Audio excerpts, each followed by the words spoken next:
Good evening. I'd like to reopen the Village of Bronxville Board of Trustees meeting for October 11th, 2022, and ask all to stand for the Pledge of Allegiance.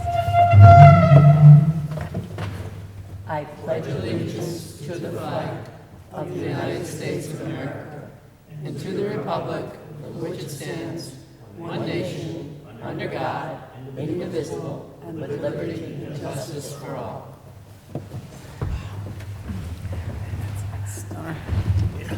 We so appreciate tonight. We're going to start with members of the Eastchester Board of Fire Commissioners and our fire chief. And first of all, gentlemen, we thank you for coming. We have Chief Brian Tween. We have our chairman, Paul Carlo. We have Commissioner Paul Ranalone, and I see Commissioner Anthony Laurie. Thank you very much for being here. And just to give the public a little background, it's kind of a program, frankly, to educate the community and ourselves. We had folks come from EVAC and explain their program, their funding, their calls, their mission, and you were just gracious enough to tonight come and do the same for us. So we want to start the meeting giving you the microphone and share with our community anything you would like. Thank you, and this is Chief Brian Tween. Good evening, Mayor Marvin, trustees. Thank you for this opportunity to speak to the residents of the Village of Bronxville. I prepared a little bit of the history of the Eastchester Fire District, and then maybe the commissioners want to speak about what their terms are and what they do. Prior to 1894, the extinguishment of fires in the town of Eastchester, Village of Tuckahoe, and Bronxville was left to self-organized impromptu groups. During this year, the Waverly Engine Company was formed with 15 men. The following company to be formed was the Tuckahoe Hose Company in June of 1895. After this came the Bronxville Engine Hose Company in July of 1896, and the Rescue Hook and Ladder Company came next on April 2nd, 1896, which runs out of Tuckahoe. As the need for more fire protection became apparent, Union Corners Hose Company in Chester Heights was formed January 1904, then the North End Hose Company in March of 1905, and the Patrol Company in December 1935.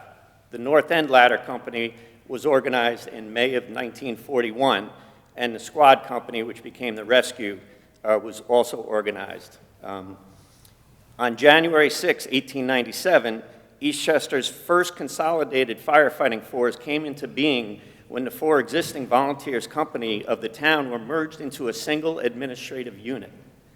In 1916, the state legislature passed a law setting up fire districts, and the Eastchester Fire District was incorporated. The town board also directed to establish a three-man board of fire commissioners. In 1935, state law provided that the number of fire commissioners be increased to 5, and in 1940, the state Supreme Court ruled that all fire commissioners must be elected. On July 1st, 1927, 4 career firefighters and an electrician were hired, forming the start of the career staff.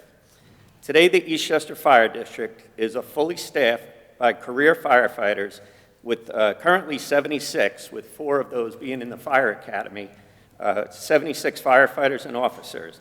And the legacy volunteer firefighters attend ceremonial details such as parades and memorial services.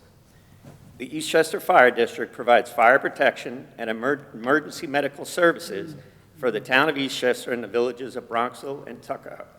The district is approximately 5 square miles in size and provides protection for 1 hospital, 1 24-hour nursing home, 1 college, or now a university, 3 school districts, numerous private schools, daycare centers, industrial facilities, residences, and businesses.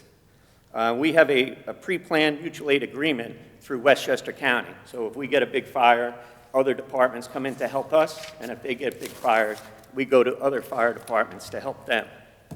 Last year, there were a total of 3,838 calls for service. 2022, as of September 30th, there was 2,920 calls. So we usually have between 3,500 and 4,000 calls a year. The types of calls we go on are fire calls, emergency medical incidents like heart attacks, any kind of call that the ambulance goes on, except very minor calls, because our firehouses are strategically located in 5 different locations where evac is coming from the middle of town, and to get to the far ends of the town, there's, additional response time. So our firehouses being located in, each part of the town and the 2 villages helps with the response time to get people there. So it's a tiered response for medical. The police, who are usually on the road, arrive first. Some are trained to EMT, some are paramedics, and some just have first aid training. All the firefighters in the fire district have EMT training. And then evac has EMTs and paramedics. So you get a lot of help, and when you have a very serious call, you need all those hands on deck because there's a lot to be done. Patients have to be carried out sometimes. So those are some of the calls that we go on. Just to let the residents know, in an emergency, you can always dial 911. But if you have an alarm company, they can't dial 911 because they may be located in another area. So the local number for the fire department is 914-793-6400. So that's the number, if you have an alarm company, that they should call us on. Our dispatchers are located in Valhalla. We're dispatched by Westchester County Department of Emergency Services. This week happens to be Fire Prevention Week. Our fire inspector is going to all the local schools, the classes, and doing fire safety demonstrations for the younger kids. And he's quite busy this week, so we consider it Fire Prevention Month. The message from the NFPA is fire won't wait, plan your escape.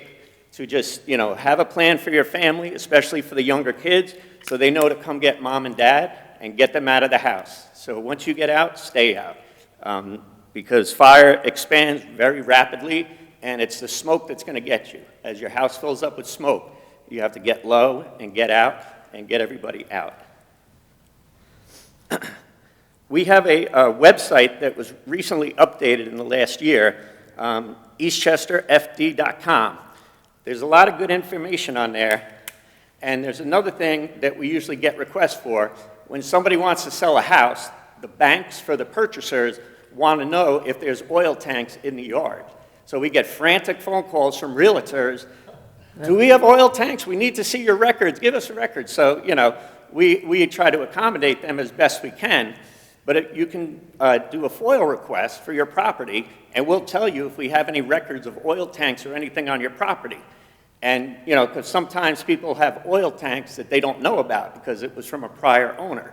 So we have records that go back to the 40s and 50s of oil tanks, and, these days are kept by the building departments as well, but back, 60 years ago, maybe it wasn't. So I know we have a lot of oil tank records in our things. You can go to our website and do a simple FOIL request, you put in your name and address, and we'll get back to you with whatever information we have.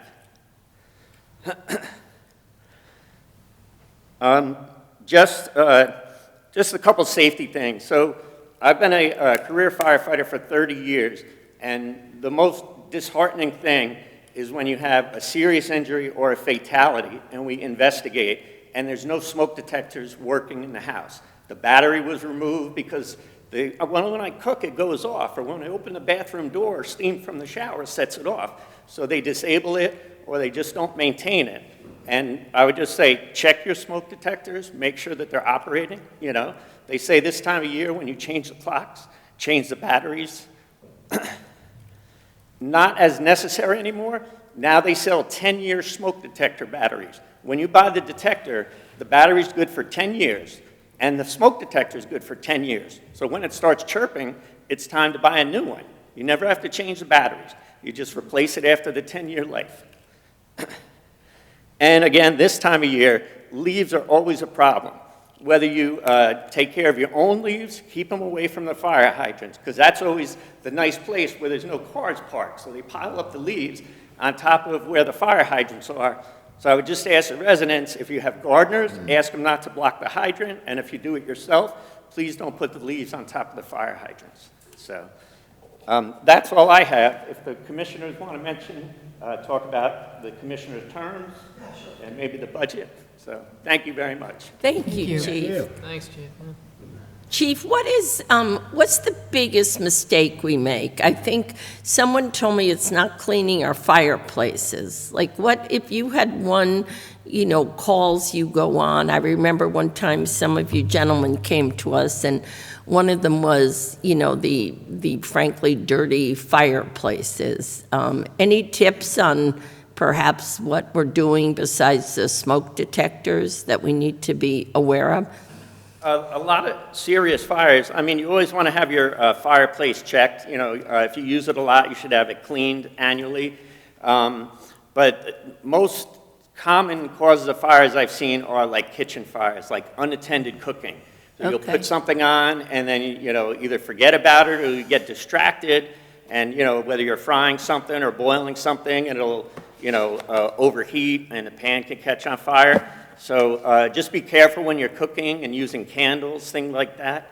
Okay. It is the heating system. I just turned on my heat the other night for the first time. So you want to have your boiler or your furnace maintained, have that checked as well. So those kind of things. Fireplaces as well, like I said, you should have them cleaned periodically because they can build up creosote on the inside.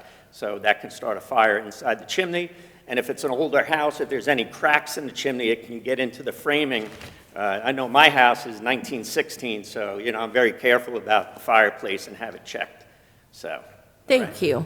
Chief, are there any volunteers on the force? Is this all professional firefighters today, or are there volunteer firefighters in the EFD at this point? So in 2007, the volunteers were told to stand down. They no longer responded to calls, and they no longer went to training. They're still organizations because they're incorporated companies with the state of New York, but they don't go to fire calls anymore. Most of our calls are, we'll say, EMS calls, so you don't want the extra people. When we had volunteers, and I was a volunteer for 8 years, we responded to the fires in our own personal vehicles. So, if you have somebody having difficulty breathing, as I said, we already have 6 vehicles coming with 2 police cars, an ambulance and a paramedic, and 2 fire vehicles. So now you could have 4, 5, 6 volunteer cars showing up. That was one of the reasons. The other reason was they weren't attending training enough. So there's training requirements that they had to maintain, and too many of them that were showing up on fire calls were not coming in for their annual training. And the last thing was accountability. When you show up at a fire scene, if you don't check in, what if they go into the house and get hurt, but the incident commander doesn't even know that person is there? So for accountability and training reasons, and because of the career staff, they were deemed just to be stand down, and they're social members. So they do march in the parades, and they do attend organizations. And Commissioner Laurie is a volunteer with the Tuckahoe Hose Company, if he wants to speak to that. So that's my understanding. I wasn't chief at the time. I've only been chief 5 years, but I was still on the staff. So. Thank you. Okay. Chief, I just had one question or one comment. I'm Trustee Behrens. We actually had a fire on Christmas Eve at our house a number of years back. It was quite serious, and the speed and the efficiency and the professionalism of your fire department was outstanding, and it saved our family's life, quite frankly, and really saved our house as well. So we appreciate very much so the fire department, and I don't think until you've been through it, you actually know how important it is to have a strong and really able and a competent and fast, efficient, well-trained fire department. So for that, thank you very much. Thank you. And, as I mentioned, there's 5 firehouses located throughout. There's 3 in Eastchester, 1 in Bronxville, and 1 in Tuckahoe. So they're kind of strategically located, but when you get a confirmed fire, everybody's coming. So you get you get a captain. We have 2 lieutenants and 11 firefighters working 24 hours a day, 7 days a week. So you get those 14 people, and if it, gets up in the attic and we need extra help, we have New Rochelle, Mount Vernon, Yonkers come in and help us, just like we go to their departments when they have a big fire. I attribute that to a quick response time because we have the people there and, you know, they respond quickly because of the locations of the firehouses. We do get a lot of smaller fires that could have potentially been much larger. So thank you very much for your kind words. Thank you all. Thanks, Chief. Hello, Chairman. This is Chairman Paul Carlo. Good evening, Mayor Marvin and trustees. So I just want to give you some background as to the commissioners and how we're structured and what our roles are within the fire district. So there are 5 commissioners. Each one has a 5-year term. So every year, one is up for re-election. As a matter of fact, this year, of course, we are waiting to see who's going to throw their hat in the ring for next year's 5-year term. Commissioner Roach is up this year. I'm up next year after that, and so on. So as commissioners, we do have, of course, fiduciary responsibility to the taxpayer, but I like to think that we also have responsibility to the taxpayer to provide life-saving measures, protection of property, and so forth. So I am more concerned with doing what it takes to get that in place, whether it means hiring more members, buying more equipment for the chief, whatever is needed to really help the community, save lives. We answer probably about 150, I think, medical calls a month on average. And I know that it's happened to me, unfortunately, or my family and friends of mine, that when you call 911, these guys are right there on the scene, and they do save lives. So we work closely with the chief, so if there's things he needs, issues within the department, but for the most part, it's his department. He runs it. Myself personally, I don't like to manage a chief. I don't want to. That's his area. But again, we look at, every month, we look at the budget, where our costs are, what our expenses are, what we can expect for next year, how things are going. Do we need anything mid-year, for example? Are we going to send more folks to the academy when the time comes? Are we going to send more kids to CPAT for training? These are things we look at during the course of the year. So right now we've got 4 students in the academy for the fall. They'll come out in January. We'll have a pretty robust young force, which is great. I mean, this is going to be the future of the fire district. I think they're a good bunch of guys. We had 7 guys come out in July. Again, all great kids. And I think as time goes on, of course, some of the older folks are going to start to retire. It'll be a young force to take care of the 3 towns. But that's how we're structured, and we meet once a month. As a matter of fact, next Tuesday is our budget hearing, our final budget hearing. So there's no surprises. We are going to increase our taxes on the fire district a bit because we need funds this year for next year. We have a ladder truck on order. We have work that needs to be done in Bronxville Firehouse, and these things we need to get done. We don't want to stall them or delay them or do them in a very halfway step. We want to get things done properly. So with that being said, our budget right now is about $18 million, give or take, and we're going to raise it almost 10%, which for most people, if you look at, yes, it's a high percentage, but if you look at the actual dollar cost, you're really looking at about, on average, $15 to $30 a month, based on where you live, of course. So that's something we need to do. It's not something we always want to do, but I think it's important that we do this because otherwise we will run short. And then, the worst case scenario is that you'd need to possibly shut down a firehouse or lay off firefighters. We don't want to do that. So it's a big increase, but it's an increase that's long overdue because for the past several years, we've had very small increases, 0%, 2%. So when you have a force that's being paid, a 2.5% pay increase every year, and out of our budget, 87% of that budget is compensation and benefits, it's kind of hard not to do at least a 200% increase. Everything goes up. Healthcare costs go up. Retirement funding goes up. Now with the market the way it is, I'm sure it's going to go up as far as funding. So it's a necessary evil, unfortunately, and that's our approach for 2023.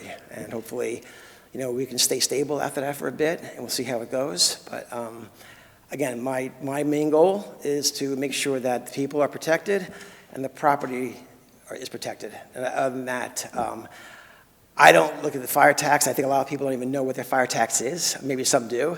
But I know I pay a lot more for my cable bill and my cell phone than I do for fire tax. And for me personally, if I had to pay $15, $20 more a month to have this added sense of security, it's okay with me. I hope it's okay with other people in the community as well. Any questions for the commissioner? When is your, just, I know people know, like, our village elections are in March, our state and federal elections are November, and fire elections are December. My fire election is still the second Tuesday in December. Second Tuesday of There has December. been talk of trying to get it moved to the same date as the national election in November, but it would take a lot of doing, and who knows if that ever happen. But right now, it is the second Tuesday of December every year. Okay. And it's still only a half day, so like 2 o'clock to 9 o'clock or? I believe it's, yeah, I think it's 2 to 9, correct. Have you ever thought of maybe making it all day, or is it just? I don't know why it's not earlier, quite frankly. I mean, sadly, we don't get a lot of people coming out to vote. Yeah. That's the first thing. And I don't know the logic maybe the chief does, or maybe Paul Randall does, as to why it's at 2 o'clock, not earlier. I think only because it's just not a lot of people coming out. It's a bad time of the year. It's December. It's dark. It's cold. It's icy. It's weather. You know, the weather conditions could be various, but it's always been at 2 o'clock, unfortunately. So. How many, and just asking, just informational question, how many pieces of equipment do you have when you talk about? We've got, what, 2 ladders for what, 3 engines? 4 engines. 4 engines? Yeah, so there's a, let me step up. Yeah, just because people always, ask questions Sure. like this. So as I said, we have 14 people working around the clock, so that's divided among 7 pieces of equipment.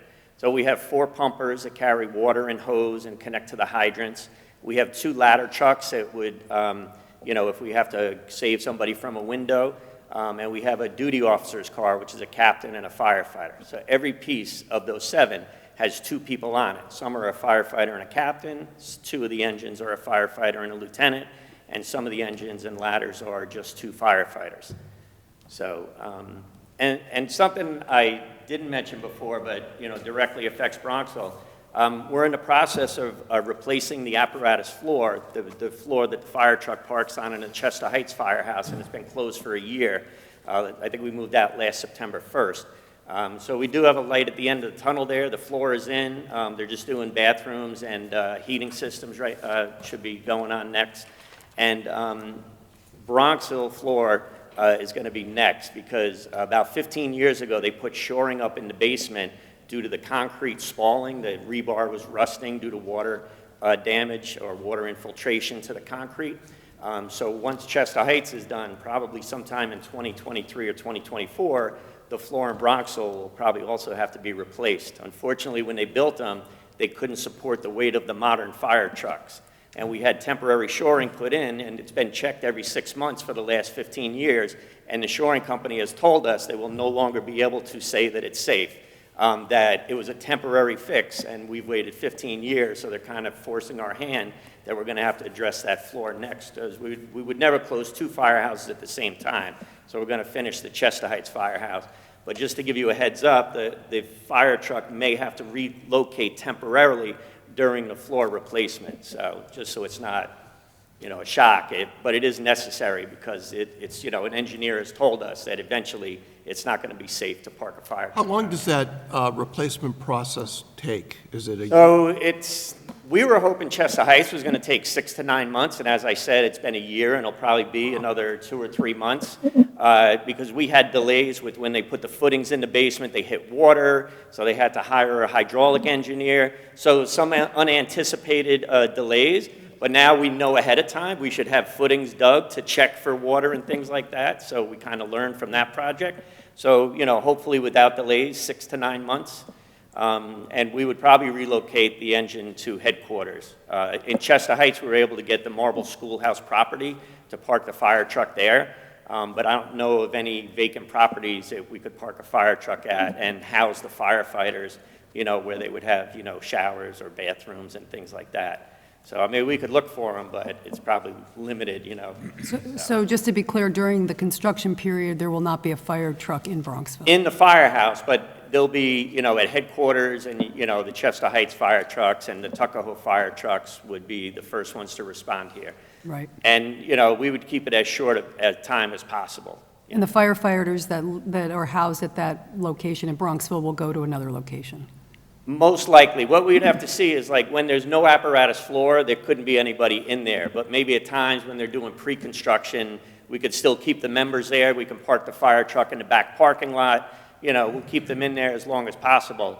But, you know, in the wintertime, because it's a pumper with 500 gallons of water, we can't keep it outside when the temperatures are below or near freezing, because we don't want to destroy a $600,000 piece of apparatus and have the pump crack. So yes, unfortunately, the floor was built in 1947, and it can support 38,000 pounds, and the fire truck that's been in there the last 10 years weighs 42,000 pounds, so we were actually overloading the floor without knowing it.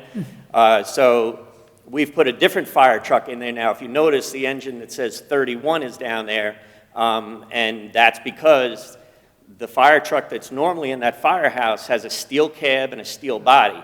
And the newer fire trucks that we've purchased have an aluminum cab and an aluminum body, and they weigh about 6,000 pounds less.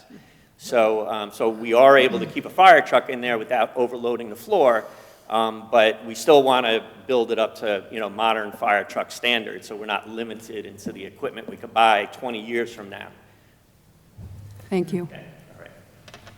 Can I ask, you mentioned the 76 firefighters, I think. Has that number been relatively constant, or is it growing, shrinking? Well, we plan to be at 79 after this new class comes out.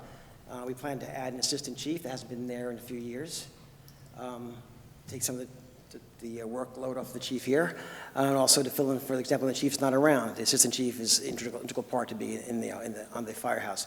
We're going to be at 79 shortly. Mm-hmm. That's the most we've been at. We've been probably until then at around 74.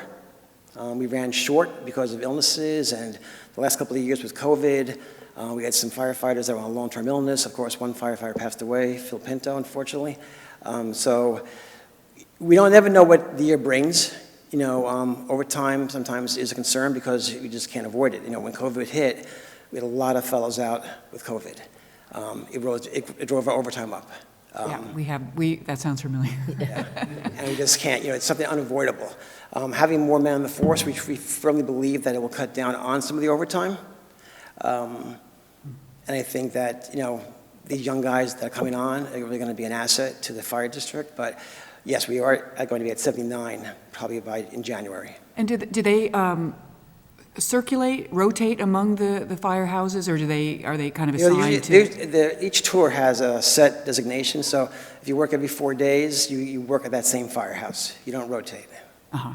The new guys rotate for Well, about the first 4 or 5 years, and then as people retire, they'll move into a permanent slot. For the first few years, they cover vacations and time off. Yeah. Like that. So there's like a sort of a permanent group of guys at the Bronxville. Yes. So it would be nice to, you know, to actually, you know, the police did last year, I think they started, you know, just meet the cops, have coffee with the cops, you know, right in front of Park Place and with coffee and donuts. So I think it would be really nice in the community. I don't know if any of the other communities do that, but just to have We had residents- the Eastchester Police had it also, I think, last week, meet the cops for coffee. Yeah, did the fire? We've never done it, right? No, not really. Well, you have an invitation Yeah, to we'd do love it that. here. We'd We'd love it. We do get lots of visitors to the firehouse. Parents always bring their young children there. They want to get their pictures in Yeah. the fire truck. So, you know, we do that, and we do participate in community events. Like, you know, Eastchester has a town day, so we do try to participate in that. We actually do a demonstration of cutting up of a car, where we use the jaws of life and, you know, work with EVAC and show people like how we work together with the EMS, like at car accidents and stuff. And I think Bronxville does things on Palumbo Place where we participate. We have our fire prevention trailer where they demonstrate like stay low and go and, you know, how to respond in a fire. So we try to participate in the events that the communities are having, you know, whether it's Eastchester, Tuckahoe, or Bronxville. Yeah, We I do think that's try to really- participate like that. And as I said, you know, anybody can stop by the firehouse at any time to, you know, say hello. So, but we could look into that. Yeah, you know, so it's a good idea. Thank you. Mayor, I just have a couple of quick questions.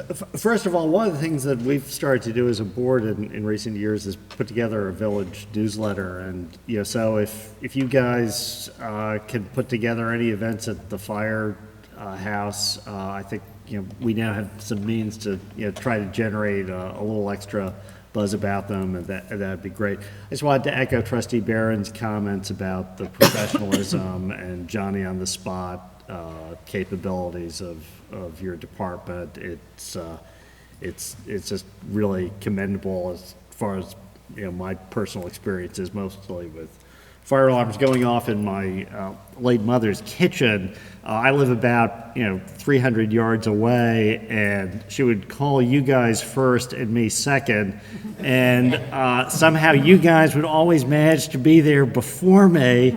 I don't know quite how that happens. Maybe you have a Star Trek transporter beam at your disposal as well. But anyway, so thanks for all your service. I have just an initial quick, totally mundane question. As I walk around the village, there are a lot of fire hydrants which look as if they haven't been painted in about 15 years. And I just, you know, wonder, is that something that, you know, the village should do, the fire department needs to do? I mean, if I'm a homeowner and I want to just slap a nice new fresh coat of paint on a fire hydrant, is that something that can be done or encouraged? I'm just curious. So they're owned by the former Suez, Veolia, I think is the name of the new water company. So they periodically come around to paint the hydrants. If you have a particular one, you know, you could call them or call the fire department and we can mention it to them. They don't like us touching their hydrants unless we need it for an emergency or training. You know, they have their own crews that do maintenance on them. And if you'd notice on Palumbo Place by the new village parking lot, there's a new style of hydrant. People are calling them minions because they're yellow and there's no top, it's just a round head. And they're doing that because they actually have better hydraulics for the water to come out. We'll actually get more water out of them because of the design. It's less maintenance for them because there's a lot of stainless steel parts to the valve that go down underground to the water main. And they're also tamper resistant. We actually have to have a special wrench to open them to get access to turn them on. So in the past, contractors would just open up the cap and put a pipe wrench on top of the hydrant, and, you know, Veolia considers it theft of services because they're stealing their water. But worse than that, they round off the top of the nut. So when we come with our wrenches, then we can't open the hydrant, and we have to go get a pipe wrench and open it up because the nuts are pentagon shaped, but when they use their pipe wrench on it, it kind of rounds it off. Well, thanks very much. We'll give you credit for the new fire hydrants and continue to blame Viola for the old fire hydrants. We have a few new ones scattered in the village. Yeah. People are like, what are those? Like, they didn't We even realize featured- they're fire hydrants at We first. featured that in our newsletter at one point. Yep. Yeah, I did have a question just having to do sort of a FOIL, you know, request for oil tanks. I mean, is that something that's strictly necessary? I mean, would there be a problem just in people sort of calling up and just asking for it? I'm just curious. I mean, there may be some reason. Yeah, no, like a lot of people want to know if they did, you know, prior owners to the property had oil tanks. Like I said, it usually comes up when the home is going to be a transaction for sale. And it's not the sellers don't care, it's the buyer's bank that want to know that information. So, you know, as I said, we get calls all the time for real estate deals that are going to be on Friday, and they want the information.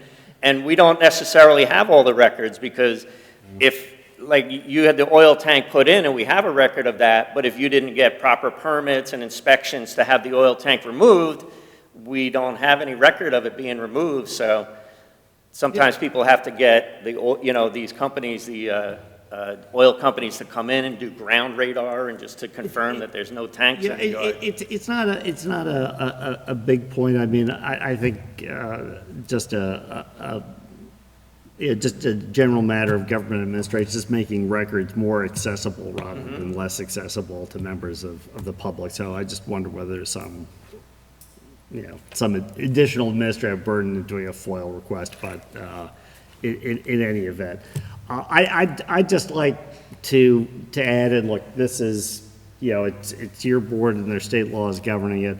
It does seem to me that from some of the comments about having the elections in December, when it's cold, the weather is bad, older folks aren't going to be out when it's icy, that, at some point in the foreseeable future, it would make sense to try to consolidate some of the elections, or at least do some form of early voting. I don't want to sidetrack things, but I think, the more open and accessible our government is, I mean, we all have to stand for election every 2 years, lucky us compared to you guys with 5-year terms, but, I just pass in my 2 cents from the peanut gallery that that would make a lot of sense to me. And early voting at the Eastchester Public Library, I mean, that's a great thing. And it's just a great thing. One of those sort of Eastchester, Bronxville, Tuckahoe cooperations. I think we'd all be happy to go over to Eastchester Public Library for an afternoon if we could early vote one day. But anyway, thank you very much for all your service. Thank you very much. Thank you. Any questions at all, Mayor Martin? Any other questions? No, we just thank you for taking the time. Again, Chairman Carlo and Chief Brian Tween and our commissioners here tonight, Anthony Laurie and Paul Ranalone. We really appreciate that you took the time to come and educate us and educate the residents. It was really instructive. Thank you. I don't know if Mr. Ranalone or Ms. Laura had anything, any words to say at all, but just don't want to offer it up. I didn't want to just hog this floor, but Certainly. I thank you very much for your time. Thank you. Thank you, Chairman. For myself, I became a volunteer firefighter in September of 1973. I was a volunteer for 12 years. I got on the job in March 1st of 1986. And I just retired, well, not just, but I retired in the end of November of 2019 when I aged out at 65. I waited a year, and I ran for fire commissioner, and I won. I loved the job. It's the greatest job in the world. But now that I'm on the administrative side, as opposed to the firefighting side, we don't enjoy having to raise the taxes. We are in a position now because of what other boards did in the past. They didn't want to raise the taxes to cover the expenses that they had, and they kept borrowing from the existing money that they had left over from previous years, and now it's all spent. We had the floor in Chester Heights, I'll use as an example. They knew they had a problem with it over 20 years ago. They did a 5-year temporary fix, and that's what we had to take out of there a year ago in order to stabilize that floor. And that's why the whole floor had to be taken out, new steel, new concrete, all put in order to stabilize that house. Otherwise, the floor would have collapsed. And the same thing here in Bronxville. As the chief said, they knew 15 years ago the floor was a problem. They put in wood shoring, just like they did in Chester Heights, and they left it there. And now we were stuck having to fix that. And I can tell you that once we finish the Bronxville firehouse, we're going to have to do something with fire headquarters. It's outdated, it's too small, and we're going to have to do something there as well. So that is the main reason why the taxes for next year will be going up 9.7%. In addition to hiring several new firefighters, additional to what we have now. My ultimate goal is to try to get a third firefighter on 3 pieces of apparatus. A third firefighter here in Bronxville, a third firefighter, another firefighter up in North End, and another firefighter at headquarters. The engine that comes out of headquarters responds to the majority of the calls because they're centrally located. They respond on all full assignments, so they come from north end, from the center of town to Bronxville, to Chester Heights, and all the way up to the north end. And something you should, I don't know if you all realize this, but all Garth Road, all those apartment buildings in Garth Road are all in the town of Eastchester. They all have Scarsdale POs, but they're all Eastchester. And I believe there's something like 3,000 units, apartment units on Garth Road alone. And so that's why we're in the position where we are. They could have hired extra guys over the course of years and solved that one problem. They also could have fixed the firehouses when they needed to be fixed, and the expense would have been a lot less than it is now. So the longer we put things off, the more it's going to go up. That's why we want to get it done as quickly as possible. That's why next year, like I said, the taxes will be coming up almost 10%.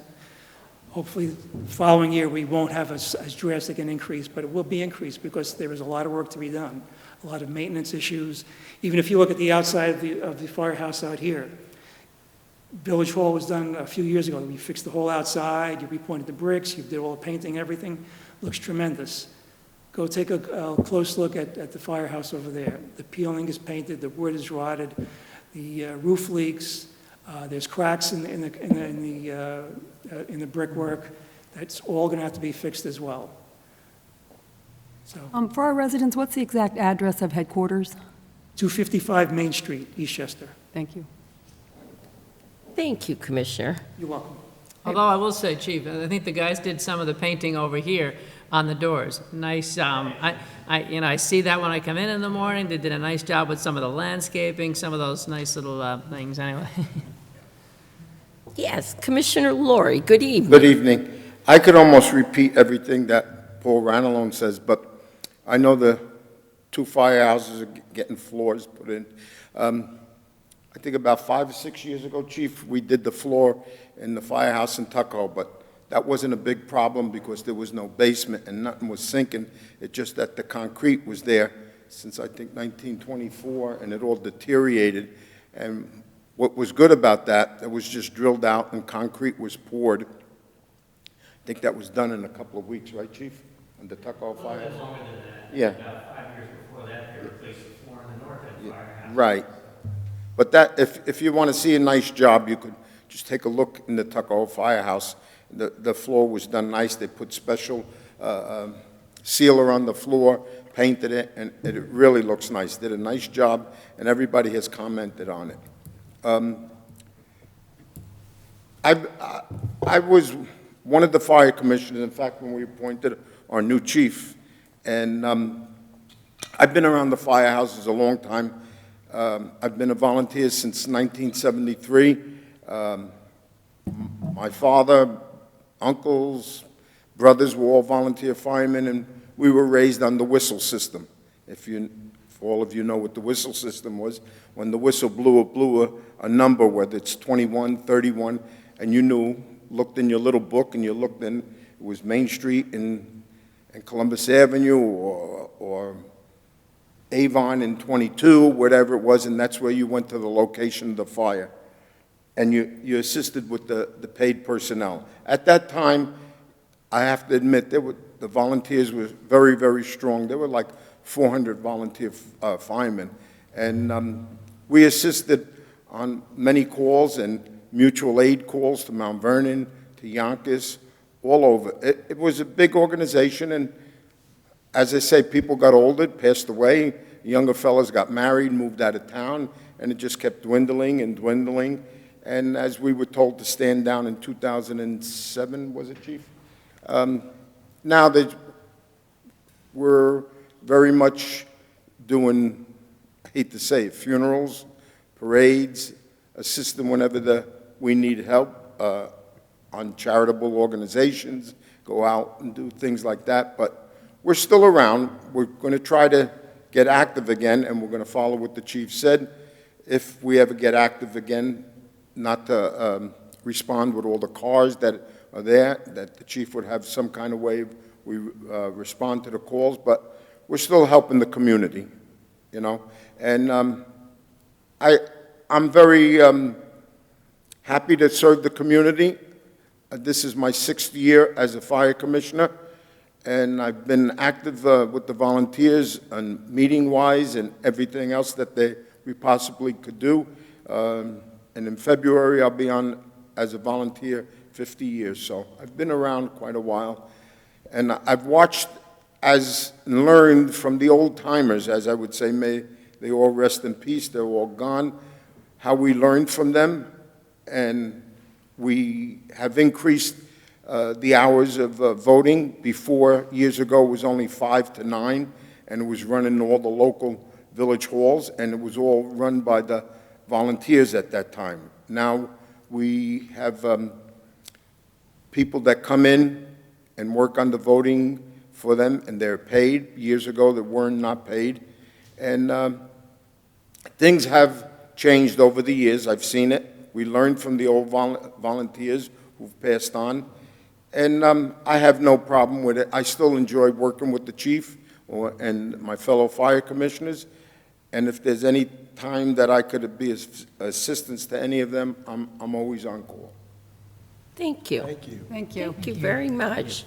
Thank you all. We appreciate taking your evening to come down, and thank you for your service. We appreciate it. Oh, and one last thing, I didn't mention about a few months ago we had some kind of discussion. You'll always have access to the firehouse for your voting. Just, I know we discussed it a while back. I appreciate that very much. About that being taken away, but Bronxville will always have access to the Bronxville Firehouse for local emergencies, national emergencies. Perfect. Thank you. Thank you. Thank you. Thank you, gentlemen, for coming. Thank you very much. Appreciate it. Thank you. Thank you. Thank you all. Thank you. And I see our county legislator came this evening, so if you would like a moment just to, before we get into the village business, tell us what's happening in Westchester County. Thank you. It's good to see everybody. So first up, I have an update on the bridge that we've been working on. I wish it would have been a little bit quicker, but it is moving forward, still in the planning and design phase. They were out taking measurements not too long ago, and that the construction should begin in around the springtime. I'll keep following up, and hopefully we can move quicker than that. I will stay in contact with the planning department and the county executive's office regarding it. Legislative Nolan, when the construction starts, how long will it take, do you anticipate? It's not a fairly big bridge, so maybe a couple months, not long, especially when they get all the materials in. Right now, it's really a supply chain problem. So there is hope that it might be in for the summer? Yeah, so hopefully, like I said, I think they're tired of getting calls and emails from my office regarding it. But they've been working very well, and they got a number of projects that they're coming up on as well. So the momentum is going, and they've been fantastic with everything we have planning right now for the Westchester County. So I'll make sure to provide an update as soon as I get one. And just to clarify, this is the bridge, the footbridge at the south end of Bronx. Yeah, it may seem like a small bridge, but one of those small bridges, we have to make sure it's sturdy enough and strong enough for anything, going forward. We don't want to go through this situation anymore. So they've been really putting in a lot of work for this and making sure that something like this doesn't happen again. Like I said, when I first came in, there was no plans in place, and even the FEMA application wasn't done yet. So I was happy to push on that and be able to get the FEMA application, which is going to provide the federal government giving us the funds, and it's not going to come out of the taxpayers' pockets. So that's a whole other process right there. But they've been very good and very generous with us with any type of information they can give us. So I'm happy to report on that. I have an update on the stormwater application. I know I've had several emails and discussion with the village manager, Jim Palmer. Right now, the guy that's actually involved in that is on vacation. I have an email and a voicemail set up with him that as soon as he gets back, we'll like an update on it to get it going. It did come out of the advisory committee, which is on the 9th floor of the county executive's office, not the board of legislators. So we're just waiting now for them to send it down to us, and then I'll do everything possible to get it pushed forward and do what we can to accelerate it as fast as possible.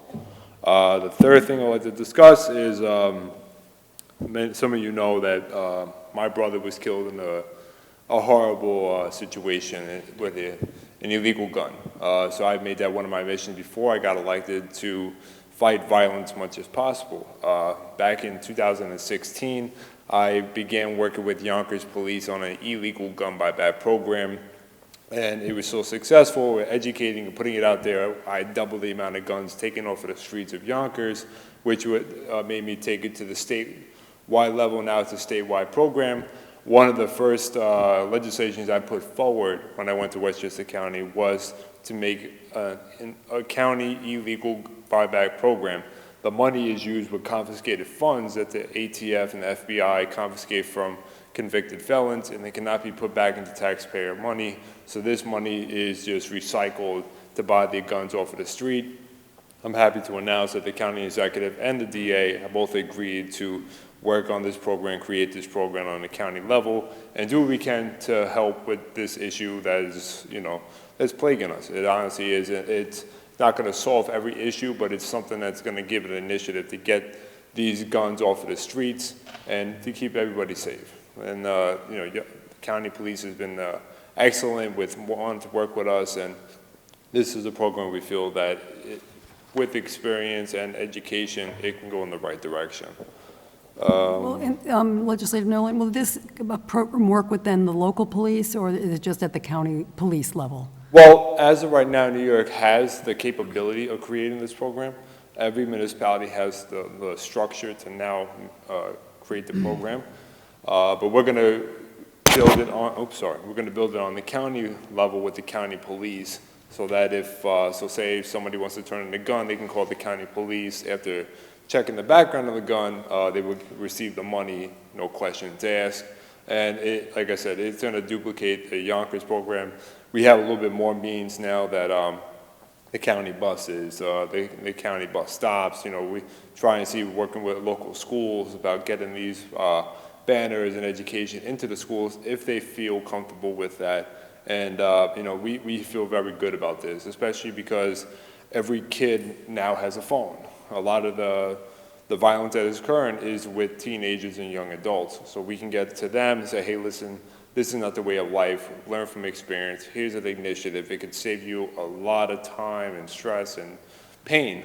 Here's an option. So we've done a lot of research, and it's been honestly a great bipartisan program that's going to be coming forward for everybody. I have a few things. The budget season is approaching for Westchester County. I've also proposed that Westchester County has a dive team. A dive team was originally around back, it was taken out of commission back when Andy Spano was the county executive. So the dive team, in the last year, we've had 24 requests for divers. And the county police has a marine unit, ESU unit, but we can't go in the water. So I proposed this because of the 24 requests. This will allow our ESU personnel to be trained to dive and be equipped, and this program could be up and running within about a month, maybe two. With this program also, well, without the program right now, if we have to unfortunately go into the water, we can't. So we have to wait for the new NYPD, state troopers, or the Connecticut police to come down, which takes about 2 days.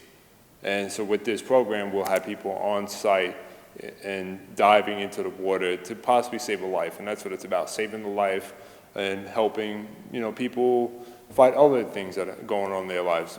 Try and prevent them from taking their own, or if we got to recover stuff in the water, we have the personnel. And I'm happy that the county executive and the police department have been very hands-on and accepting of this program, especially with the need. And another scenario that really made me start really thinking about is back in Ira, the flooding on the Bronx River, when unfortunately the man drowned in his car. If we had divers, this possibly could have been prevented, and this is what we're trying to do, trying to prevent the loss of life. So I'm happy. What's the cost of the program, are you estimating, that will go into the budget? So, If it got passed. Homeland Security provides grants, so the Homeland Security, the grants will cover at least 60 to 7% of the cost, where we will only have to dish out at least $25,000, which is a drop in the bucket for what this is actually going to do. You know, like I said, the Homeland Security grants, every year we'll be able to get them and put it forward. And let's say, for instance, Westchester County right now gets $1 million for Marine unit. Yonkers Police alone get $1 million. So this is a program that, well, they'll see that we are taking the initiative to go a step forward. There could be a possibility we'll get more from that, but there are Port Authority grants, or a number of grants that are going to cover the cost that we already get, and it's gonna reimburse us and help us in a great way. So this is something that actually the police have been trying to put forward, and now, like I said, County Executive Lavender has been a great friend and doing whatever he can possible to, like I said, protect people. So they would be part of the county police force? Yes, yes. And in time, maybe there'll be an initiative to bring in other police departments. Right now, we're just gonna get the program going. There will be 8 divers, and actually the guy that could be leading the program is a former NYPD ESU officer that was a dive lead downtown. And he explained it all. He said that on an average given night, they have 4 officers on ESU, and they will all dive. And he said that in Lower Manhattan, where 8 million people are, they will cover a range of about 200 feet. And that's honestly a talent that we can't even imagine, but it's something that we're grateful to have, and we're going to make sure to put it to use. Thank you. Also, I propose that for this upcoming year, that we redo the entire Springbridge pool building. It is outdated, and it would actually cost a lot more money just to continuously fix. We have a beautiful new pool that many people in Westchester go to, and I'm happy to say that the county executive is putting into the plans to replace the entire fixture up at Springbridge Pool, and moving forward, it's going to be in the capital funding project budget. I've also submitted plans for flood problems that are occurring. Most recently, I reached out to Mayor Marvin and to Jim Palmer about what neighborhoods in Bronxville have a severe problem, along with Armour Villa and Yonkers. The county executive has made an initiative and has reached out to the Board of Legislators asking for these streets and neighborhoods. And the first one I emailed was Bronxville, because this is a problem that can no longer happen. We need to make sure that we are ready in every type of way to prevent any type of problems like Ira did or flooding. And that's been an initiative of mine since I come in, crime and flooding. It's an issue that has to be addressed, and the Board of Legislators is taking it very serious in all municipalities. So I'm happy to say that I was happy to put that forward, and I'm waiting for some feedback on the update of it. One more. Well, we appreciate your efforts. I know when I call about that little bridge in particular, they always say, "Don't worry, Jimmy's already bothering us." Yeah, I asked the county executive, what really made it get going? He said, "You didn't stop talking about it." I said, well, Yeah. I'm happy to see that the efforts went forward, and it was good to see. It's small but important. It is, and just I was leading into my next one, constituent services. That's one of my biggest things is, I always try to explain to people that every elected official wants the big law that can change the way of life, but there's also those little constituent services that might not mean a lot to us, but it mean a lot to, the constituents. And so we have, like the guardrail that was broken in Crestwood. As soon as I found out about that, I received the pictures. I was on the phone with the DPW commissioner, and within a week it was replaced. It's things like that, like trees that are dying that need to be replaced. These are issues that I take very serious, and as I do for everything else, and I'm happy to say that I'm trying to address every constituent service possible. And if there's any that I haven't found out about, please, let me know about it, and I'll be happy to bring it forward. And I'll be a nuisance until it actually is addressed, and that's why I'm here. I'm here to be a nuisance, to do what is best for the constituents of people, the constituents of Bronxville, Yonkers, and Westchester, and help any way possible. If residents want to get a hold of you, what's the best way? Is it by email? And Yes, could you that's provide the your best email way. for us? They changed it up. That's not- Oh, Yeah. sorry about that. Sorry about that. No problem. But it's your legislative email. Yeah, Yeah. it's my legislative email, Okay, and thank you. actually the best one to go to is nolan@westchesterlegislators.com. Thank you. No problem. And the last one is, right now, we are currently going through the Westchester County redistricting process. We have a number of meetings, we're going back and forth. You know, it's a good time to see what neighborhoods want to be included, you know, and the feedback that we're getting is very good. It's good to see a lot of constituents that are reaching out and showing support and asking for different things, and it's good to show that our census has grown, but the constituents' concerns are growing as well. And we have another meeting coming up on Thursday about the redistricting process. So we are going to be probably wrapping it up within a month or so. So we encourage people to reach out and show support, or, you know, address their concerns about what they have with the current maps or proposed maps. And it's something that I've learned a lot about myself, especially with new laws that have been passed. So it's actually really good and interesting to see. So we encourage people to reach out about the redistricting process and to get involved with it, because, you know, everybody's say and everybody's votes matters. And are the draft maps on the county website, so they're easy to find? Yeah. If people So want to. I know they were trying to make some edits, because originally in the first maps, they didn't take Eastchester incorporated as a whole. They only did Eastchester unincorporated, which is strictly Eastchester, not Eastchester, Tuckahoe, and Bronxville. So that kind of threw the maps off a little bit. And now they had to go back and make some adjustments. So we're waiting now to see what those adjustments are.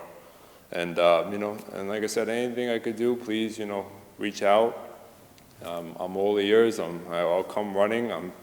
I'm sure I'm here more in Bronxville now and going to businesses than I'm home with my my pregnant wife, and you know, so you know, I'm pretty sure she'll want to keep me out for a little bit longer, so I don't stress her out with a lot of stuff. But Bronxville has been very welcoming and warming, and I do want to say thank you once again for your hospitality, and as always, if anything they could do to help, please let me know. Well, thank you for coming to update us tonight. Really. Sorry I was a little late. I was with the Teamsters. They had a number of candidates up there, and as a sanitation worker myself, I like to be involved with the union meetings and do what I can to hear constituents' concerns and, you know, also work-related concerns. So I apologize for being a little late. No, no problem. Perfect, perfect. We appreciate it. Problem. Have a good evening. Good evening. Thank you. Thank you, Legislator Nolan. All right, we learned a lot tonight. Did we officially open this meeting? Yes, I did, did. okay. I reopened the work session. Okay, great. Yes. All right, Mayor's report, I'm going to make it as brief as possible because we had a lot of, all good, but special guests tonight. Trustee Knapp and I just came from the 80th anniversary celebration of our adult school, and I just encourage everybody. The school is incredible and such a fabric of the village, and they're only funded by donations and, frankly, taking classes. So everybody think about supporting the adult school in any way you can. Last week we had what we called a roundtable with the president of Iona University and neighbors, friends of the college, interested residents, and it was a huge success. And just a couple things to share from it. Students will be going to their New York Presbyterian Iona University School of Health Sciences starting in January. And the Somer Center is going to stay open for community events should folks want to use it. And the dormitories are not going to be used. Those are probably So will students be on campus starting in January? Students will be on campus, and there'll frankly be a lot of them, there'll be a bus service. Coming from the main campus. in From the New main Rochelle. campus, more shuttle bus. People see shuttle buses, not students who live on the campus or who drive to the campus.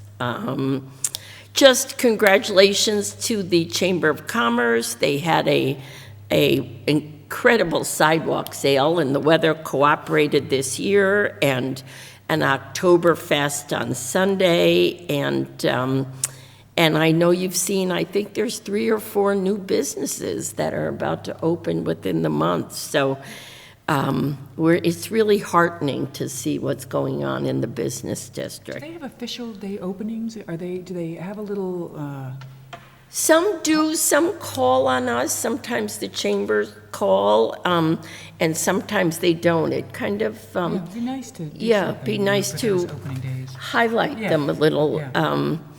And Mr. Palmer and I went today to the Boulder Ledge Garden Club annual event, and I just have to say, they were overjoyed about a tree ordinance, and they're supportive to the village in every way. They're just another example of great volunteer public-private partnership, and it's really so pleasant for us to go. And they send Mr. Palmer home with homemade cookies, which which is why he goes. Yeah. And then we have, mentioning New York Presbyterian Westchester Hospital are doing free flu shots this Friday right here in this room from 9 to 2, and all are welcome. And No appointments needed. that's very important. And then the Community Fund is doing something I think is absolutely terrific on, is it Sunday at noon? Sunday, 12 to 4. 12 to 4. They're doing a 3-on-3 basketball tournament in Tuckahoe, getting all 3 communities together. And it was actually the brainchild of Chris Bush, a young man who grew up here and moved back home, and the idea is to get the younger generation in all 3 communities. So they're having Supervisor Calavita, Mayor Andino, and myself do a 3-way coin toss. So I thought you were going to be one of the 3-on-3 teams. I do believe it's a youth teams, but Mary. that's what I saw on the website. I'm sorry. So are you trying to say I'm automatically disqualified? Yeah. You're an emeritus, Mayor. Yeah, emeritus. So anyway. Air Marvin. Air Marvin. So my news is all good, and trustees, I know other things happened in town, so I'm counting on anybody to add an activity that I forgot. I'll add a couple things. Yeah. The mayor and I had a chance to attend the installation of Father Gebhardt at Christ Church Bronxville as the 10th rector of Christ Church, and it was a really, really well-attended event, and we would like to formally welcome him and his lovely family to Bronxville. Where does he come from?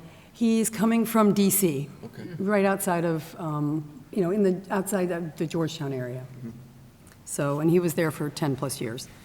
And then the Picture House Gala on Craft is this Friday evening, starting at 7 o'clock. It's going to be a wonderful event, kind of outside and inside at the Picture House. As you remember, Picture House Pelham took over Bowtie Cinemas, and we're so thankful as a community to have them in town, and it's a thriving movie house at this point, and this is going to be hopefully an annual fundraiser for them to continue to raise private money to support their efforts here in Bronxville. And so there are some tickets available, and please come out and support the Picture House. Okay. But you definitely need a ticket to come.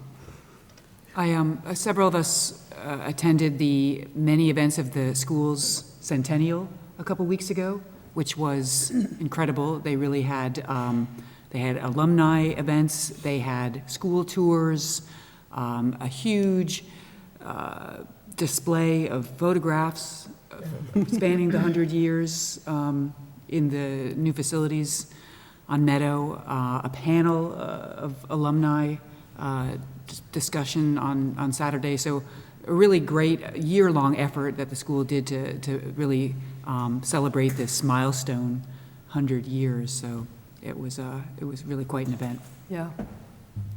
And I also just want to mention, the library is having kind of an open house on Saturday the 29th from 11 a.m. to 4 p.m. for basically targeting new residents, for trying to encourage new residents to get library cards. They're going to have story times and tours and snacks, arts and crafts. So Saturday, October 29th from 11 to 4 p.m. at the library. Snacks, Jim, you'll be there. I'd just like to remind residents that now with darkness coming earlier, if there are streetlights that are out in their neighborhood, on their street where they walk, you can phone them, I'm sorry, not phone them in, you can email them in to the village, but particularly with trick-or-treating coming around, if you can get those requests in, I'm sure we'd all be happier with our streets lit as appropriate by Halloween. You can just email those requests in to the village email site. All righty, then I will go on to village administrators report. Just real briefly, Election Day, believe it or not, coming up on Tuesday, November 8th. Since we don't have our next meeting to the 14th, just wanted to mention that. Again, polling sites will be open from 6 a.m. through 9 p.m., so we'll start putting that information out on the website about what to do to register to vote, et cetera. And then just wanted to remind everyone about the leaf blower ban will be lifted. The use of gas-powered leaf blowers, that is, will be permitted from October 15th to December 15th. So that actually starts this weekend. So again, gas-powered leaf blowers are permitted from October 15th to December 15th. And then just in conjunction with leaves, just wanted to do my usual plea to all property owners to please, following up on the chief's comments about not putting leaves on top of fire hydrants. We also don't want leaves or debris or yard waste or sticks placed on top of the catch basins because that will just cause havoc with any rain events that we get. So we've made an amazing effort over the course of the summer to remove all the debris that we possibly could get out of the catch basins and conveyance systems, and we want to make sure that the water can make it to the catch basin. So let's keep the leaves out of those. That's all. Perfect. All right. Now we have approval of minutes. And Marianne, I think this is the most minutes ever. Lots of minutes. 5 sets of minutes.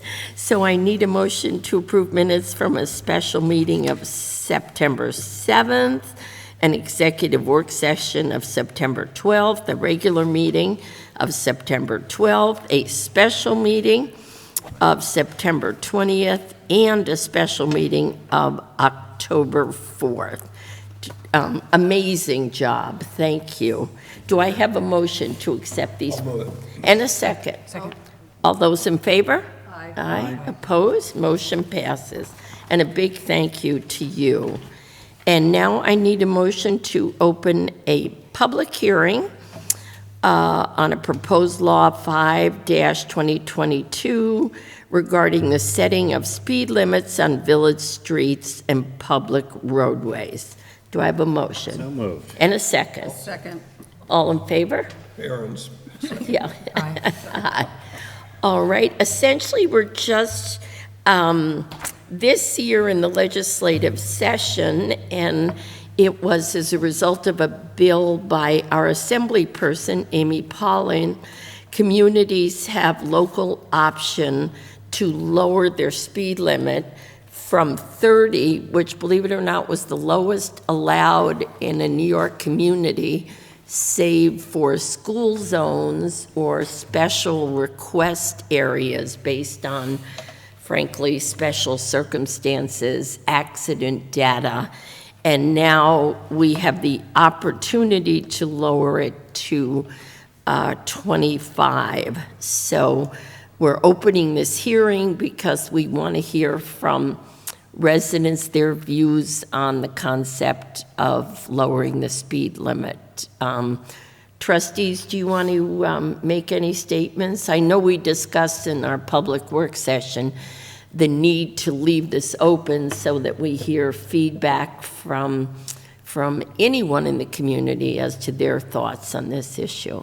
So just clarifying that this will be 25 miles an hour in all the village streets except Route 22, which is the state route. Good point, that's right. That's totally controlled by the state. That's a good point. that will Currently, stay we only there. have one road, which is Sagamore, that is 25 miles an hour, where the village went and got a special exemption Right. with Albany from years ago. But that's our Exactly. only 25. Otherwise, the whole village The whole village, but the school zones, is 30 miles an is hour. 30 miles an hour right now. And Yeah, I think the village administrator told us during the work session that the cost for the signage to change, if we were to go to 25, would be about approximately $4,000. Just FYI. yeah. Yeah, we don't have anyone here in the audience today live, but obviously all the trustees welcome comments. And Mayor, is it appropriate to have comments that are meant to go to the trustees as a whole be directed to Mr. Palmer in the first instance, or who should residents direct correspondence or emails on this subject? I think probably Mr. Palmer, myself, anything that comes, we will just share among. So I think if they reach out literally to one of us, they can be assured it will get to all of us. I'll just say that, although of course I'm open-minded till we get additional comments, we are a small village. We're only a square mile. For errands run within the village, a reduction of the speed limit to 25, although for some may pose an occasional inconvenience, as a practical matter, it probably means just trying to give yourself an extra minute to get to where you're going. If you're only going 3/4 of a mile, if you're driving 5 miles per hour less, it's not going to take a whole lot more time. And it does seem that there is some persuasive data that reducing the speed limit to 25 is kind of an inflection point for reducing pedestrian casualties, that the risk of fatality is a lot less at 25 than it is at 30 or certainly 35. And although we may not get everyone to drive at 25, I think there's the hope that a certain amount of traffic that goes through the village at 35 or 40 will, if an ordinance like this is passed, at least bring their speed down to something closer to 30. But again, comments for, against, or indifferent are all equally appreciated by all of us. And it's something that's going to affect everyone in the village, so we welcome comments. I think one thing I might add too is with respect to that 25 mile an hour kind of inflection point that Trustee Frederick said, New York City was able to lobby Albany and in 2014 to get a reduction in, I think, 40 plus miles of their streets in New York City down to 25. Now, New York City is a completely different beast than our little village of Bronxville. However, you can glean, I think, some data from that. It's been in existence now for a good number of years, and the data that I saw coming out of New York City was that it's an overall 25% decrease in accidents.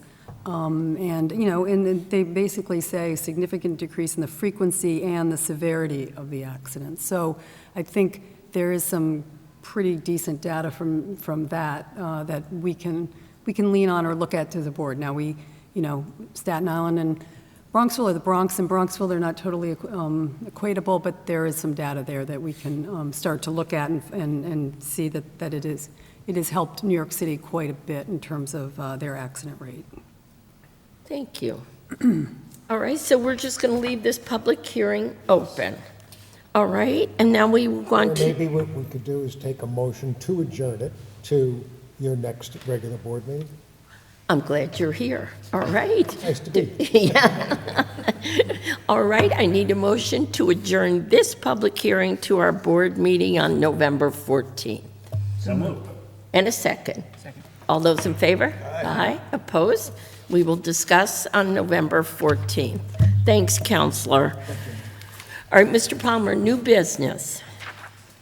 Okay, yes, following several work sessions on Wood End, you have before you a resolution to award the bid that we have for a new sanitary sewer force main extension down Wood End. For the public's edification, there's currently no sanitary sewer extension down Wood End Road. So we went out to bid, and the low bidder came in at a cost of $259,600. So I think this is long overdue, so do I have a motion to accept this? So moved. In a second. Second. All those in favor? Aye. Opposed? Motion passed. Okay, and the second resolution, also with Wood End Sewer, was following the board's discussions, review, recommendations from the engineers, is a resolution defining the terms of the connection fees for the individual properties that will be tying into the new sanitary sewer force main. So just for the public's edification, this is a combination, part village cost, part resident cost. It's a cost sharing on this. Exactly, yep. Do I have a motion? So moved. And a second. Second. All those in favor? Aye. Opposed? Motion passes. Jim and Jim Stout, thank you for a tremendous amount of Yeah. work that's gone into this, and a lot of interaction with the residents, a lot of interaction with the board, and this was a challenging issue. So thank you for handling it with persistence and patience. Appreciate that, and I appreciate the residents' patience on the street as well. Complicated issues and challenges is a nice way to It's Yeah. great job, thank you. Yeah. I think the residents' input helped us form our policy, and that was very helpful. Exactly. Yep, and on that note, of course, now I guess the hard part really starts is, so the goal will be to see if we can get the contractor to mobilize and to get this in before the weather turns, because we have also been holding out with paving Locust from the intersection of Pondfield to Sturgis. So, and Wood End also needs to be paved, and we've been trying to hold off on that in conjunction with this work. So, but one way or another, we're going to get Locust How long should that repaved. work take to complete the sewer work? I think once they're on site, I just recently gave them the last week to order some of the materials. So once again, it's going to be, the issue will be just getting some of those materials. The work itself, much of it is going to be done behind the edge of the curb, but the curb boxes and the installation of it, the main. So anyway, I'm going to probably say, Completed by year end, you think? I think that's definitely possible, yep. And that doesn't, the flow of traffic on Locust is not affected because it's, No, just that we might have a temporary detour on one of the lanes when they go to put that new manhole in on Locust, but otherwise, no. Yep. Okay. Okay. Next housekeeping item is just the Swift Reach agreement. It's just the annual agreement that we do with the town and also with the village, since our notifications overlap each other. Yep. So it's just a motion to share our notification Yep, system that costs with $1,900 fee is not changing, yep. Tuckahoe and Eastchester. That sounds like one I should move. Okay. I'll move it. All right. And a second. Second. All those in favor? Aye. Aye. Opposed? Motion passes. And Jim's favorite, catch basins. Yes. Yeah, so this is just authorizing the the funding associated with a repair that we did for the conveyance pipe that was tied into the catch basin at the end of Dusenberry, where it leads from the vicinity of 39 Dusenberry out into the field. It was a unique opportunity to, well, we've been, of course, televising and cleaning all these lines, and following the televising, it was observed that the line needed to be replaced. And at the same token, the owner of 39 Dusenberry was going to be relocating his driveway. So it was just the right time to replace it. And anyway, so that work has been done by Landy Contracting. So this just authorizes the use of some unassigned fund balance for that $28,000 repair. All right, do I have a motion to approve payment of this? So moved. And a second. Second. All those in favor? Aye. Opposed? Motion passes. Okay, and the next item is housekeeping too. I know you did approve the use of ARPA, the American Rescue Plan Act monies for different projects, including the LED lighting. This is going to, again, allow us to replace another 160 of our lighting fixtures. So we're kind of really on that home stretch with the conversion of the LED lighting in our residential areas. But this authorizes the money to be transferred to the capital fund. And Jim, you, I think you mentioned to me earlier that after this, this is the remaining balance of the ARPA money? So all the monies were accounted for. We haven't spent it all, but it's all been accounted for. But right. But yes, because when you approved our list of capital projects, we did use some of the ARPA monies for those, such as like the police cars we purchased. We're putting it towards this. Midland, the money for some of it went towards the Midland traffic signals, and of course, that work is in progress still. We pay as we go. Speaking of that, what's the timing for the completion of the Midland? You know what? I probably should have mentioned that. I know I'm going to say it's a little bit of that supply chain issue. Honestly, we don't know when the poles are going to go in. The good news is that we have one more sidewalk and drop curb to be done over here on the Village Hall corner. We're just waiting for some catch basin, for the catch basins, because the catch basins are being relocated. But otherwise, the school side is completed, the Reformed Church side is completed, and the library side is completed. And so again, we just need to complete this one section with the catch basins. Then all that, and that will be done this fall. What we don't know, to answer your question, is when the mast arms, when the poles themselves will come in.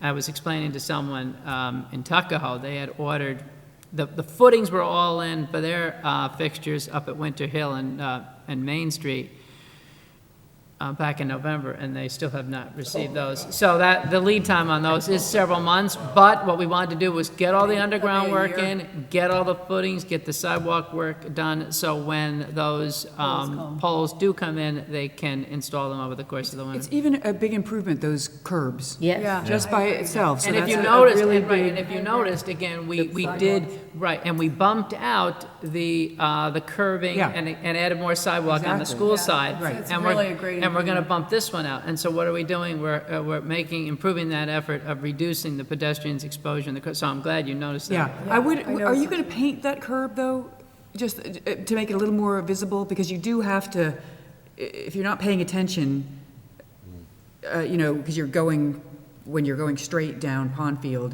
you do have to turn in a little now to avoid that curb. It's not a straight shot anymore. I don't know, I just assume Yeah, it might be just, the we can rim look at- sometimes if we're able to get this other piece done in time, then we will be repaving Pondfield all the way up to Oakledge, which, just the curb part. I just meant the stones It's like around some it. white paint. Yeah, and I understand, typically, the curb Especially at itself, night, we don't, sometimes, but, some reflective. is it more difficult at night, or? I haven't done it at night, I just actually noticed it today or yesterday. Okay, I'll have to look at that. We are also, with that project, the one area where we did not have a teardrop fixture was also on the school side, and we're going to be putting a teardrop fixture in there with two arms to extend across both the Pondfield and Midland side. So we're getting there. I wish I could give you a definitive date on the poles, but I don't dare do that, but I'm thrilled to get the hardware, the underground work in, anyway. So Jim, going back to the lights, the 160 lights, that pretty much finishes the residential areas, or is there still more to come? Then I think we're gonna have one more round. Yep. So what, can I just ask, what percentage then would be left? Is that 10%, roughly, 5, you know? I would probably say it's less than 20% anyway. And does this help us, Mr. Shallow, with our certification as a climate-smart community, correct? Yeah, thank you, because you're going to get a silver by next month, right? Yeah? Yeah. Thank you for all your work on that, appreciate it.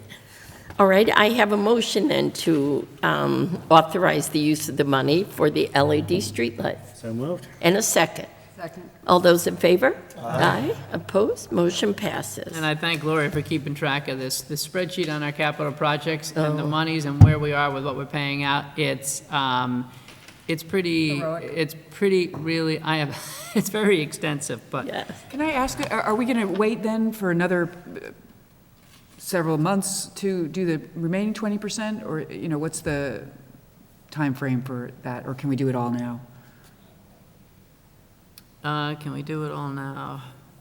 We haven't approved it. I mean, but, Do we have the funds? yeah, do we have, well, you know, just to get the purchase Yeah, order I- in for all of it? Yeah, I'd second that notion, just to sort of look into it. I mean, I'm sure you have some accounting in terms of all the ARPA money and other things that have come in and state money on different projects. But if we have, I would think that's a pretty good. I get it. Now, yeah, there's, the ARPA money is all spent, but Lori and I have to talk about our timing for the bond anticipation note to fund these other items. So so we'll, the goal is to get the other grouping done. At the same token, this is a significant order just to get these lights in, but we're also replacing all these in-house. So we can get started on this, and then we'll come back with a few other items that we're going to have to determine funding sources for. Lori's already scratching. And otherwise, pesky issue. Actually, the only thing holding up the bond issue itself right now, I thought, was that we were waiting for the disposition of the sanitation truck and waiting to determine whether or not we were going to go electric. I know you want to get that ban out, I know, but we still need to, I know, but we just have to spend some time looking at all the capital projects, but we're working on it. Okay. Yeah. All righty. I know, Lori, just like, let's get, Or you have to manufacture money. Yeah. And you have to work with Jim. duly noted. All right, and we have fencing on Upper Kensington. Yes, this is another one of those items that we'll be adding. So this is, yes, we actually had monies in from a previous bond from several years ago for fencing, and we ended up putting that towards the Cedar lot. However, yes, this is authorizing $25,500 for the low bidder to replace the fencing in the Upper Kensington lot. So if you go up Kensington Road, past the Villa BXV, right on the left-hand side, across from the open space area of the Bacon Woods Park is what we call our Upper Kensington lot, and the other fence is just in absolute need of replacement. Yeah. So we're getting it done. Have we used Mike Fence Corp before? You know what? I don't believe so. This is not, but competitive bid, and we checked references, right? Yep. Okay, thank you. All right, then I need a Second. All those in favor? Aye. Opposed? Motion passes. Okay, I guess we could say this is housekeeping. So in conjunction with the installation of the improvements at 22, which, by the way, we have a pre-construction meeting scheduled tomorrow with the DOT. So this is progress, but the DOT did send me an email stating that they wanted to make sure that the village passed a resolution confirming that we will maintain those RFBs, also known as the rectangular rapid flashing beacons, which will be installed on either side of 22 at the crosswalk at the intersection of Elmore. All right, then I just need a motion to move this. So moved. And a second. Second. All those in favor? Aye.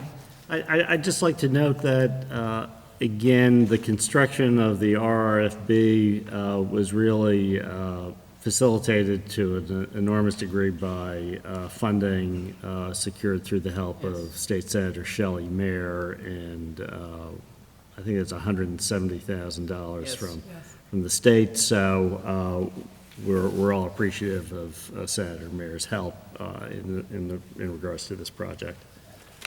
Thank you. Well said. All right, then that, we had no one opposed, so that motion passed. All right. Now, the next item is to schedule another public hearing for additional changes to our vehicle and traffic chapter for the November meeting. So I know there's a lot of paper here, but essentially, we'll be scheduling a public hearing for two areas where we should have stop signs, one at Beechwood Road and Studio Lane, and also on Sussex at Argyle. At both those cross streets, there should be stop signs. So this is part of our, whenever we make any of these additions of stop signs or no parking signs, here it has to be codified part of the code, village code, so we require public hearings on it. But the first one is for, so there are several changes that we try to do all at once, so we don't have to keep amending that vehicle and traffic chapter. So again, two stop signs, one on Beechwood at Studio Lane and the other one at Sussex at the intersection of Argyle. And the chief of police is in concurrence on that. The other one is a yield sign on Ridge Road at the intersection of Governors, where it turns into Governors. And then the other change is, actually it's not listed here, but it should be on Midland, no parking on the east side of Midland, which is from the intersection of Avon Road to the village line. There's been issues of cars parking there along Midland up to Avon, so it's hard enough for people to see turning in and out of Avon, so that's the reason for that. There were two others for parking lanes, potential consideration of no parking zones, and we're going to just table those other two because they're related to our ongoing discussions of safe routes to schools, so we can talk about those later. So again, one no parking change for no parking on Midland, just that stretch from Avon to the village line at Tuckahoe. One yield sign on Ridge Road on the approach to Governors, and then two stop signs. And if you've been up at Beechwood where it intersects with Studio, we want cars to be stopping there. There's already a stop sign there. I already put that in. We're just gonna make it legal. And then also, and then on, Can I ask Jim, and then on did Sussex. the neighbors request these, or was this the police or the engineers that recommended these additional stop signs and yield signs? Do you know how these initially came to be? Usually it's for complaints from, concerns from residents that have brought it, and then we discuss it. The yield sign on Richard Governors was from a resident, that was the one on Midland from Avon Village. The one on Beechwood Studio Lane was an observation Jim and I made recommendation. Actually, but in conjunction with the Safe Routes to School, we this is in conjunction with our walking efforts, and we still need to, at that area of Beechwood and Studio, we also need to still work on getting those shrubs pulled back. It's a tight spot, and we're trying to work with residents on that. So anyway, Thank you. All right, so we just need a motion to schedule this public hearing for November 14th. So moved. And a second. Second. All those in favor? Aye. Opposed? Motion passes. Okay, on the theme of continuing to spend money and torturing Lori, thank you, Lori, for all these resolutions. These projects that we want to do can't come out fast enough, and then, of course, Lori's, all right, Jim, how are we funding this? But tree pit, what we're calling tree pit widening, from time to time, we do have to do repairs, largely to the tree pits in the downtown, which are surrounded by sidewalk. We need to widen the tree pits by cutting out the concrete, and then we've also added flexi-pave. So one of the more expensive components of tree planting in the downtown is the sidewalk, extending the sidewalk around it, and then also installing the flexi-pave. So putting some seed money, if you will, $30,000 will help us to do some of that work that's going to be planned for actually the coming weeks, some of which actually is going to involve meadow, areas where we've removed several dead trees on meadow and need to replace it, but we want to widen that a little bit. All right, so okay, and I need a second? Second. All those in favor? Aye. Opposed? Motion passes. Okay, and the same is true for the next item. We're requesting use of general fund unassigned fund balance for $50,000 worth of upgrades to sidewalks in various locations.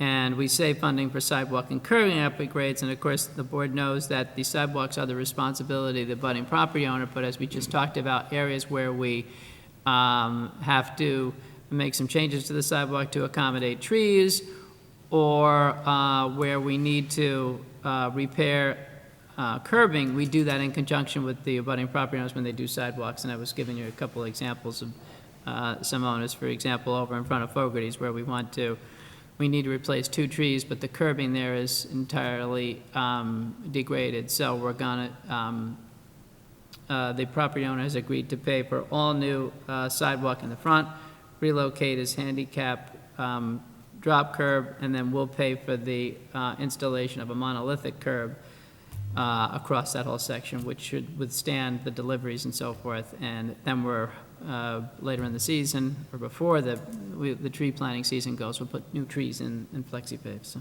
Well, I think these two, we talk about we're asking people to plant trees and take care of trees and fix their sidewalks. I think we have to lead by example, so. I know, and you know what, these two trees there will really stand out because we, as part of the Green Committee, we looked at that graphic.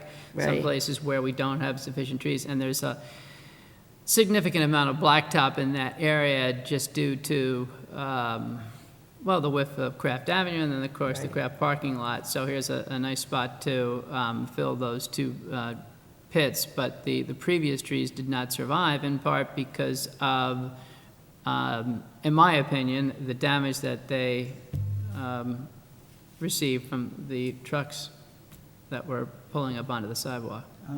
Yeah, so I'll move this one. Sorry. Do I have a second? Second. All those in favor? Aye. Opposed? Motion passes. Okay, and the next item, we've had monies that have been set aside for quite some time for replacing the carpeting in Village Hall. As Mary Ann knows, I was more concerned, though, about how we logistically would replace the carpeting on the first floor with moving all those desks, but it's time to do it, and however, we needed some additional monies. We were just short, just under $12,000 to be able to also include the carpeting on the second floor of the police department. So we're just requesting also that we use the unassigned fund balance that we have to fund that additional $11,690 for that carpeting for the PD, which will be under the same contract that we're doing for Village Hall. And I can attest we need new carpeting. Yeah, Yes. yeah. It's gone. That sounds like a motion. Yes, it is, okay. I'll second. All those in favor? Aye. Opposed? Motion passes. Okay, and yes, we'll table that last item. We are, and Lori knows, of course, we are trying to prepare for the bond anticipation note for these other projects that are not being funded with ARPA monies or the use of general fund balance, and we are gonna have to purchase another sanitation truck. We have 5 trucks, but one is exceptionally old. Traditionally, the village has purchased in recent years Freightliners, but we are trying to take a look and see what the options are for electric. So we, even though we talked about, there are many communities that have the sanitation vehicles at this point with electric, but this is part of our effort to be green, to make sure we evaluate that, and if there's some way that we could potentially get funding from Department of Environmental Conservation so Lori is, between Lori and Stephen, we're going to dig deep over the course of the next 30 days to see what we can come up with. But the concern here is within the central garage budget line item with the older vehicles, it does start to become the law of diminishing returns, that we need to pull one of these trucks out of circulation, even though we only use it as a backup. we do still use it, and the repairs are becoming costly, so we need to address that. And the concern is, it is 2 years once you place an order for these items to get 2 years. So we're not getting it tomorrow. Which is So- why you say 2024. So enough said on that, but we're going to do some more due diligence before, see if we can narrow it down and maybe still squeeze it in for the bond anticipation note at the next meeting. And before I close, we keep alluding to Lori, and Lori is Lori Voss, our village treasurer, and we owe her a major debt of thanks. Absolutely. yeah. Yeah, so thank you, Lori. All righty, trustees, did we miss anything? Did we move to approve this last resolution? We're tabling That's the one that's Tabling. tabled, yeah. Yes. Anything? No? Then I need a motion to close this meeting. So moved. And a second. Second. All those in favor? Aye. All right, motion passes. And we will be back November 14th.